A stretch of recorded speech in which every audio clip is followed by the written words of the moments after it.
It's Tuesday, the 19th of March, 2024. Welcome to the Fast 5 Business News by Fear and Greed, where we give you the top 5 business stories you need to know in just 5 minutes. I'm Michael Thompson, and good morning, Sean Aylmer. Good morning, Michael.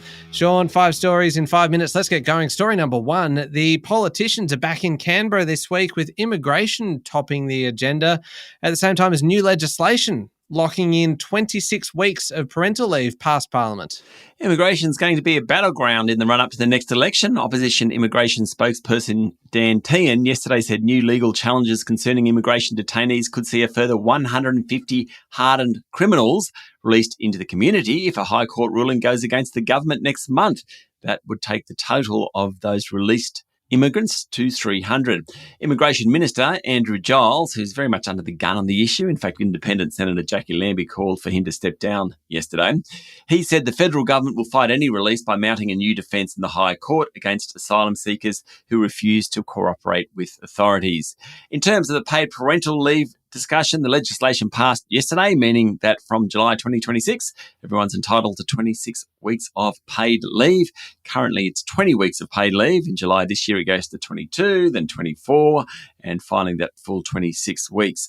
The government says it will help more than 180,000 families. And just quickly, Sean, former Prime Minister Paul Keating was drawn back into the political debate when he confirmed that he would meet China's foreign minister in Sydney this week. I loved his statement, very Keating-esque, and I quote, "As a matter of courtesy, let alone anything else, I was happy to advise the Chinese Foreign Ministry that, given I had the time, I'd be pleased to sit down and discuss international matters with the Foreign Minister." Keating's come under fire from both sides of politics for being too sympathetic to China. He's also been critical of the AUKUS nuclear submarine deal. Yesterday, the opposition pushed the notion that there had been a split in the Labor Party over China, something Paul Keating disagreed with. On to story number 2 now, Sean. It's day 2 of the Reserve Bank board meeting, and at 2:30 this afternoon, we find out if there is any shift in interest rate settings. There won't be, most likely. And also, probably more importantly at this stage, how the central bank views future rate changes. Assuming they keep the cash rate at 4.35%, it will be the third straight meeting of no change. The board meeting is the first for new Deputy Governor Andrew Hauser, who previously worked with the Bank of England. They're facing an economy where the unemployment rate is rising and growth is anemic, just 0.2% late last year, but inflation remains above the central bank's 2 to 3% target range. One factor under consideration is the strength of the housing market. It is resilient, very resilient, as demonstrated by last week's strong auction results. Any suggestion that rates will fall anytime soon could trigger more demand in that market and push up prices even further. Story number 3, Uber has agreed to pay $272 million to Australian taxi drivers in one of the biggest class action settlements in Australia. Morris Blackburn lawyers said the Supreme Court of Victoria would close out the case that began in 2019 when a Melbourne taxi driver claimed Uber had harmed him financially by setting up and running its UberX services in Australia illegally. That turned into a class action. More than 8,000 taxi and chartered drivers joined it.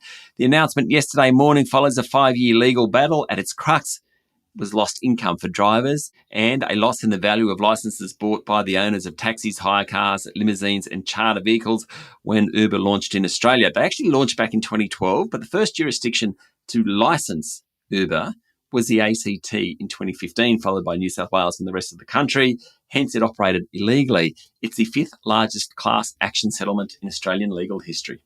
Story number 4. How about this one, Sean? This weekend's Australian Grand Prix will pass $100 million in revenue for the first time, with tickets sold out and a surge in corporate hospitality. Yeah, blame the Netflix series Drive to Survive. That's the one that focuses on drivers and teams rather than just cars going around in a circle.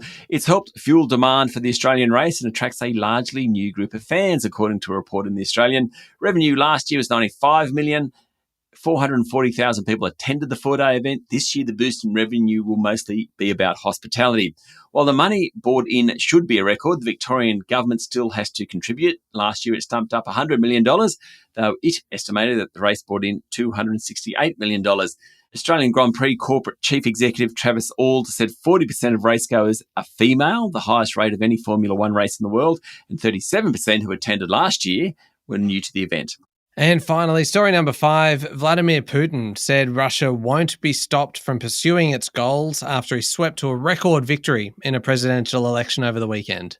Yep, he got about 87% of the vote, according to Bloomberg. It gives him another 6 years, and assuming he serves them out, he'll take over from Joseph Stalin as the longest-serving leader of Russia in at least 200 years. Putin's main goal is taking over Ukraine, a war now in its third year and Europe's biggest conflict since World War II. He warned that any direct conflict between Russia and the US-led NATO alliance would be one step away from a full-scale Third World War. Following the outcome, Ukrainian President Volodymyr Zelensky said that Putin is addicted to power and there is no evil he will not commit to prolong his personal power.